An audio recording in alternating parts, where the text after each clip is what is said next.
దేశంలో రాజులు దుర్మార్గులు మనకి. ఆ!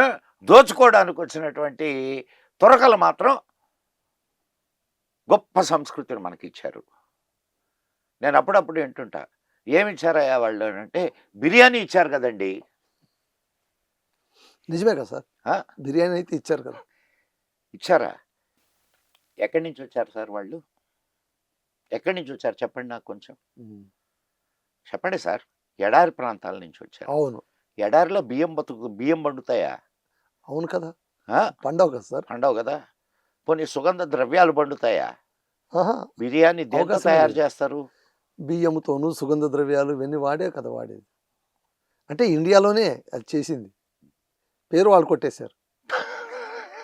ఇప్పుడు నేను చెప్పింది కరెక్టా కాదా? ఇప్పుడు నాకు అనిపిస్తోంది సార్ మీరు చెప్తూ ఉంటే.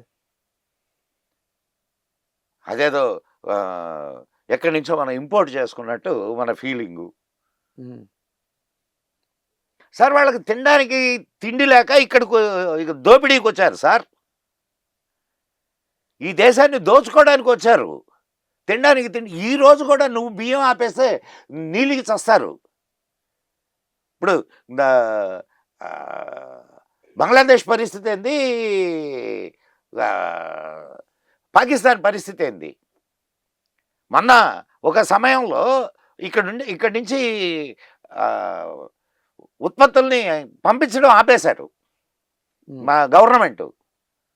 మళ్ళా కాళ్ళబేరానికి వచ్చి బాబు బాబు బాబు. సార్ ఇప్పుడు నాకు అర్థం కానిది ఒకటి, ముస్లింలు మన ఆలయాలపైన దాడులు చేసింది అది మన ధార్మిక విధ్వంసానిక, ఆదాయాన్ని దోచుకోవడానికి, సంపదను దోచుకోవడానికి? రెండు సార్. వాళ్ళకి రెండు. ఓ. బుత్పరస్తి అంటారు. అంటే విగ్రహారాధన. అవును. విగ్రహారాధన వాళ్ళకి ఇది కాదు, కూడదు. ఆ పేరుతో దోచుకోవాలా. ఇక్కడ ఆలయాల్లో విపరీతమైనటువంటి ధనం ఉండేది. అవును. నేను ఇందాక చెప్పాను కదా సోమనాథ ఆలయం. అవును. సోమనాథ ఆలయాన్ని దోచుకొని 300 ఒంటెల మీద 300 ఒంటెల మీద సంపదను తీసుకుపోయారు. నేను చెప్పడంలో ఇది చరిత్ర చెప్తుంది.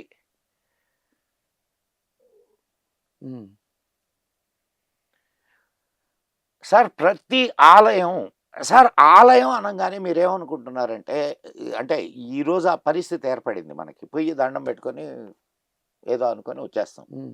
ఆలయం అది కాదు సార్. ఆలయం అనేక పాత్రల్ని పోషించింది భారతదేశంలో. ఆలయం ఒక ధార్మిక కేంద్రం మాత్రమే కాదు. కుటుంబం అంతా కలిసి వెళ్ళేవాళ్ళు. సో ఫ్యామిలీ బైండింగ్ ఉండేది. ఉత్సవాలప్పుడు వాటప్పుడు మొత్తం గ్రామం అంతా కలిసేది. సో సోషల్ బైండింగ్ ఉండేది. అవునా కదా? అవును. ఏదైనా ఉత్సవం జరుగుతుందనుకోండి, ఆ చుట్టుపక్కల జరిగేటటువంటి ఉత్పత్తులన్నీ తీసుకొని వచ్చి అక్కడ అమ్మేవాళ్ళు. సో ఒక ఆర్థిక పరమైనటువంటి సెంటర్, వ్యాపారం జరిగేది. అండ్ దాని ద్వారా విద్య, వైద్యం, కల్చర్, ఎన్ని ప్రోగ్రామ్స్ జరిగాయి. మా చిన్నప్పుడు జరిగాయి సార్. అవును. హరికథలు, బుర్రకథలు, అవును, భరతనాట్యాలు, సంగీత కార్యక్రమాలు. కాబట్టి ఆలయాలంటే కేవలం మొక్కడానికి కాదు, అది ఒక సామాజిక స్థావరం. సార్. సార్ అదో ఆలయాలు భారతదేశంలో ఒక సోషల్ ఇంటిగ్రిటీనే కాదు, నేషనల్ ఇంటిగ్రిటీని కూడా సాధించినాయి. మనకు వినాయక చవితి పక్కన పెట్టండి, వినాయక చవితి రోడ్లలో చేసుకుంటున్నాం. ఇప్పుడు తిరుమల ఉంది. అవును సార్. అవునా? తిరుమలకి ఎక్కడి నుంచి వస్తారు? దేశం మొత్తం నుంచి వస్తారు. ఈ ఇతర దేశాల నుంచి కూడా వస్తున్నారు. సో వచ్చిన వాళ్ళు థాట్ ఎక్స్చేంజ్ జరుగుద్దా? అవును. అండ్ మనందరం ఒకటి అనే భావన ఏర్పడుతుంది ఖచ్చితంగా. మరి నేషనల్ ఇంటిగ్రిటీని సాధించినట్ట కాదా? నిజమే సార్. సార్ ఈ దేశం ఇప్పుడు మన వాళ్ళు చాలామంది చెప్తుంటారు, మన కమ్యూనిస్ట్ బాయలు వింటుంటాను నేను, ఏంది ఈ దేశం ఎప్పుడు ఒకటిగా లేదని. ఇప్పుడు దేశము అని అంటే ఏదో ఒక రాజు లేకపోతే ఒక పాలకుడు పాలించేటటువంటి ఏరియా కాదు సార్.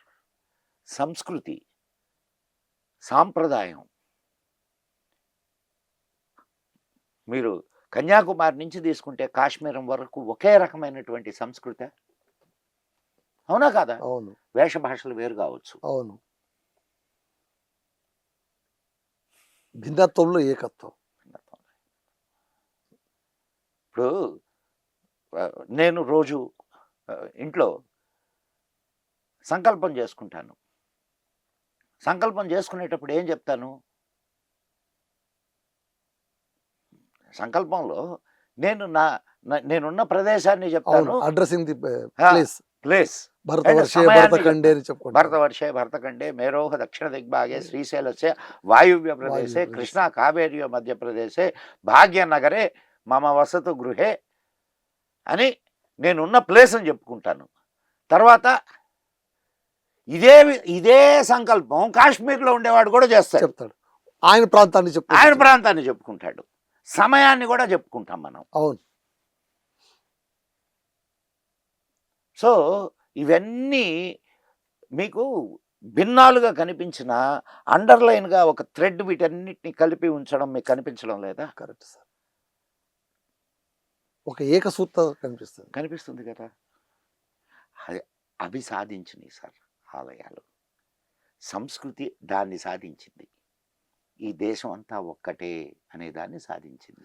అయితే సార్ ఇప్పుడు కొంతమంది అంటే ఓకే ఏ సమాజంలోనైనా ఆస్తికులు ఉంటారు, నాస్తికులు ఉంటారు, ఆచరించే వాళ్ళు ఉంటారు, విమర్శించే వాళ్ళు ఉంటారు, సహజం.